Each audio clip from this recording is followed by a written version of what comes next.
यदि एक रेखा x, y और z अक्ष के साथ में कितना एंगल बना रही है जी? 90, 135 और 45 अंश का कोण बनाती है। तो आपसे कहा कि इसकी दिक कोसाइन, तो इसको आप अल्फा मान लिया करेंगे 90 अंश, और बीटा बराबर 135 अंश, गामा बराबर 45 अंश हो गया। तो हमें चाहिए क्या? दिक कोसाइन। दिक कोसाइन क्या बोलते हैं? दिक कोसाइन, कोसाइन। तो इसका मान क्या होता है? यल बराबर कॉस अल्फा, होता है कि नहीं होता है? तो यल बराबर, यल क्या है? दिक कोसाइन है ना, तो यल कॉस अल्फा का मान 90 अंश, कॉस 90 अंश का मान कितना होता है? 0 होता है। ओके, कितना हो गया? 0। और फिर हम निकालेंगे m बराबर क्या आएगा? कॉस 135, यानी बीटा के रूप में होता है ना, तो 135 कॉस 135 अंश का मान -1/√2 होता है, ठीक है ना। फिर उसके बाद n बराबर निकालेंगे तो कॉस क्या हो जाएगा? 45 बराबर कितना हो जाएगा? 1/√2। ठीक, तो आपको लिखना है क्या? दिक कोसाइन बराबर, दिक कोसाइन, ओके, बराबर कितना हो जाएगा? 0 कामा -1/√2 कामा 1/√2। यही इसका आंसर है। कोई समस्या जब आता है तो आप कैसे करेंगे? ये ऐसे लगता है जैसे इसमें कुछ दिया ही नहीं है, क्या करें, किस तरह से लगाएं, ठीक ना। तो इसके लगाने के लिए आपको क्या करना चाहिए? देखो, एक रेखा है जिसकी दिक कोसाइन हमें निकालना है, ठीक ना। अब दिक कोसाइन हमें निकालना है तो कहा? निर्देशांकों के साथ समान कोण बनाती है। तो कोण यानी कि तीनों आपस में क्या है? बराबर है। तो यानी कि अल्फा बराबर बीटा बराबर गामा के हैं, तीनों बराबर है। तो हमने आपने क्या पढ़ा था? एक संबंध पढ़ा था, cos square alpha plus cos square beta plus cos square gamma बराबर 1 पढ़ा गया। तो आपने यहाँ cos स्क्वायर अल्फा और फिर प्लस cos स्क्वायर भी, यहाँ अल्फा बीटा के स्थान पे क्या रखेंगे? अल्फा, cos स्क्वायर क्या रख देंगे? अल्फा बराबर 1, और इसे ऐड कर लो, 3 cos स्क्वायर अल्फा बराबर 1 के। तो cos स्क्वायर अल्फा किसके? 1/3 के। इधर से वर्ग हटाओ, उधर क्या लगा लेंगे हम? Plus minus 1/√3। अब देखो, यहाँ से जब कोण बराबर है तो यानी कि सब आपस में क्या होंगे? बराबर होंगे, ठीक है ना।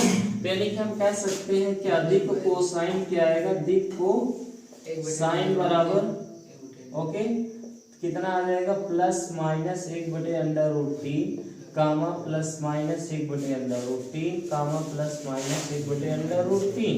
ये इतना आपका आंसर है। ओके, ध्यान से सुनेंगे। देखो, यहाँ कहा यदि एक रेखा की दिक अनुपात कितना है? -18, 12, -4 है। और फिर उसके बाद इसका हमें दिक कोसाइन निकालना है। तो यहाँ दिया क्या है? पहले इसे ध्यान दीजिए, दिक अनुपात दिया है। क्या दिया है? दिक अनुपात। दिक अनुपात को क्या मानते हैं? a बराबर -18, b बराबर 12, c बराबर -4। यही आपका दिक अनुपात है, ABC। अब जब ABC दिक अनुपात हो गया, एक चीज आप पहले निकालेंगे, क्या? √a² plus b² plus c²। इसको निकाल लेंगे तो हल करना आसान रहता है, ठीक ना। क्या है? √18 का वर्ग, ओके, -18 का वर्ग, और फिर 12 का वर्ग, और कितना आएगा? -4 का वर्ग। 18 × 18 कितना होता है जी? जल्दी से 18 × 18 मारो, भन्न से आंसर आ गया।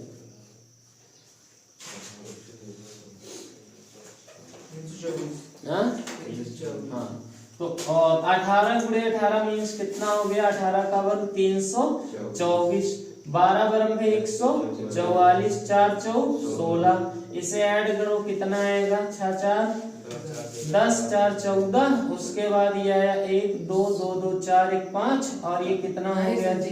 4 1 5 2 7 144 में 4 2 6 7 8। अच्छा, आइए फिर से जोड़ते हैं। देखो, 4 6 6 4 10, 4 14, 14 की 4, 1 बचा हुआ है, 1 और 5, 5 2 7, 7 1 8। ओके, फिर ये बन गया 1 और 3 4, बस 4 हो गया ना। ये किसका वर्गमूल है जी? बता सकते हैं। 22 × 22 कितना होता है? 484 होता है। कहा नहीं, 44 × 44 ज्यादा हुई है। कहा कितना होगा? भाने से निकाल लो। ये 22 की 22 किया ना, हो गया, कोई दिक्कत है ना इतना। अब हमें क्या चाहिए जी, दिक कोसाइन।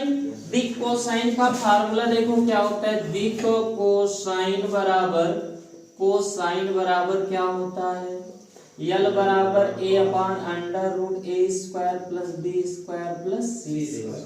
अब यल बराबर a का मान तो पता है ना, -18 और इसका 22, 2 11 और 2 9 18, तो यल बराबर -9/11। ओके, यल का मान आया।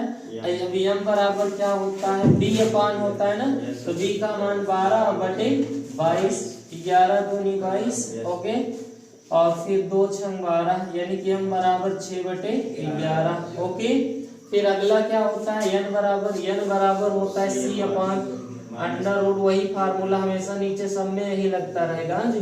तो इसका मान इसीलिए निकाले रहते हैं। c का मान कितना है, -4/11 दूनी 2 दूनी, तो n बराबर -2/11। बस ये नीचे लिख दिया करेंगे, दिक कोसाइन बराबर -11 -9/11 6/11 -2/11। इतना है, ध्यान से समझेंगे। दर्शाइए कि बिंदु आपके इतने क्या है, सररेख है। जब भी सररेख पूछेगा आपको क्या करना है, पहले इनका नाम रख देंगे a, ऐसे 2, 3, 4, इनको क्या रख लेंगे b, अपना कुछ भी नाम रख लेंगे जो आपकी इच्छा है, c 5 8 और 7, ये हो गए। फिर आप निकाल लेंगे क्या, AB का दिक अनुपात और BC का दिक अनुपात, ठीक ना। एक बार AB का फिर BC का, तो देखेंगे कि उनका अनुपात क्या है, बराबर आएगा, जान लेना क्या है, सररेख है, नहीं तो सररेख नहीं है। तो हम निकालेंगे क्या, AB A तथा B रेखा का दिक अनुपात, दिक अनुपात, अनुपात कैसे निकालेंगे ये पता होना चाहिए आपको। देखो ये वाला AB है ना, तो ऐसे आपको करना है। देखो यहाँ से 2 में से ये घटा देंगे माइनस, यानी कितना हो जाएगा, 1 प्लस 1 हो जाएगा, और बराबर फिर अगला कामा 3 माइनस माइनस और 3 और क्या हो जाएगा +2, और अगला 4 माइनस हो जाएगा ना। तो कितना आया, 3 5 3, तो दिक अनुपात इनका कितना आया, 3 5 3 3 5 3 हो गया ना, BC का जो कोई दिक्कत। फिर आगे हम निकालेंगे BC का दिक अनुपात, BC का B तथा C का दिक अनुपात, ठीक है ना। जैसे इसका दिक अनुपात निकालेंगे तो C में से B को क्या करेंगे, घटा देते हैं। यही तो किए थे, नहीं जो मना करें घटाए ना, घटाए तो है कि नहीं, में से भी बस ऐसा घटाना। देखो A तथा B रेखा की दिक अनुपात निकालना, तो आपका काम यही है। देखो ये इसमें से इसको घटा देना, ओके ठीक। तो B में से A को घटाना, तो -1 में से ये 2 घटा दिए, और 3 में से माइनस ये -2 में से -3 घटा दिए, फिर अगला 1 में से 4 को घटा दिए, तो ये कितना आ गया दिक अनुपात इसका, -3 -5 -3। ओके, ये हो गया। फिर आप निकालेंगे किसका, B तथा C का दिक अनुपात। जैसे निकालेंगे देखो क्या आएगा, तो C में से इसको घटाना, 5 माइनस माइनस प्लस 8 माइनस 2 तो माइनस माइनस +2 7 माइनस 1, तो घटाएंगे कितना आ गया, ये 6 और ये 10 और ये कितना आ गया 6। ओके, अब देखो ये वाला रेखा AB का और रेखा BC का दिक अनुपात समान है कि नहीं है, ठीक है ना। तो ये देखो समान दिख रहे हैं जी, ऐसे लिख लेना -3/6 और बराबर -5/10 और बराबर -3/6। ये सब आपस में क्या आ रहे हैं, 3 दूनी 6 5 दूनी 10 और 3 दूनी 6, -1/2 -1/2 जब बराबर आ जाए तो लिख देना था क्या है, सररेख है जी, क्या है, सररेख है। बस अगर बराबर नहीं आता है तो सररेख नहीं है, ठीक है ना। दिक्कत सुनेंगे इसमें देखो कहा एक त्रिभुज की भुजाओं की दिक् कोसाइन ज्ञात कीजिए, यानी कि हमें त्रिभुज की 3 भुजा होती है और तीनों का हमें क्या निकालना है, दिक् कोसाइन निकालना है। तो इसको हमने ए माना और इसको बी माना और इसको सी माना। तो पहले आप निकालेंगे अनुपात, तब दिक् कोसाइन आएगा। तो एक बार हम ए बी निकालेंगे, एक बार बी सी निकालेंगे, एक बार सी ए निकालेंगे। ठीक, तो जैसे ए बी का बताएंगे वैसे आप बी सी और सी ए का निकालेंगे। ओके, तो देखेंगे जैसे आपको निकालना है क्या, ए बी का दिक् अनुपात, दिक् अनुपात, पहले अनुपात पता होना चाहिए। ओके, ठीक ना। तो क्या आएगा, ए बराबर, ध्यान से ए बराबर, तो बी में से इसको घटा देते हैं जी, ध्यान में रखना, या -1 में से इसको घटा दीजिए तो माइनस कितना हो गया, 4। बी बराबर निकालना, 1 माइनस क्या कर दोगे, -5, तो कितना हो गया, -4। सी बराबर करेंगे तो 2 माइनस कितना कर लेंगे, -+4 बराबर 6। हो गया कि नहीं हुआ। अब इसमें क्या करना है आपको, हमने बोला कि आप अंडर रूट पहले निकाल लेंगे, a² + b² + c²। तो ये हो गया 4 का वर्ग और 4 का वर्ग और 6 का वर्ग ना। तो कितना हो गया, 4 चौक 16, 16 + 36 कितना आएगा जी, कितना आएगा, 6 6 12 6 18 और 3 1 4 कितना आ गया, 68 हो गया। फिर हमें और कुछ चाहिए नहीं, हमें चाहिए क्या हुआ, 3 3 6। ओके, ठीक है ना।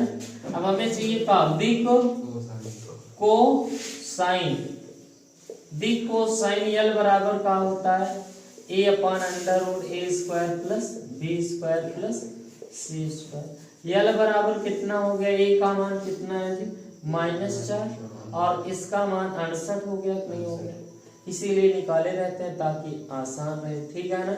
इसका कुछ वर्गमूल निकल जाएगा का 2√17। ओके, तो -4/2√17 कर देना। ओके, तो 2 दूनी 4, यल बराबर -2/√17। कोई दिक्कत, इसका मान यही निकाल देना है 2√17, तो आसान रहेगा। यल हो गया, यम बराबर वही आपका b/, हो जाता है अंडर रूट क्या, a² + b² + c²। मान रखेंगे b का मान क्या है, b का मान -4/2√17। ओके, ये 2 दूनी, यम बराबर -2/√17। चलो, n बराबर का है c/c का मतलब यहाँ 6/2√17। ओके, 2 3 6, n बराबर 3/√17। अब लगा लेंगे। अब ऐसे अगला आपको निकालना है BC का और CA का। खत्म हो गया।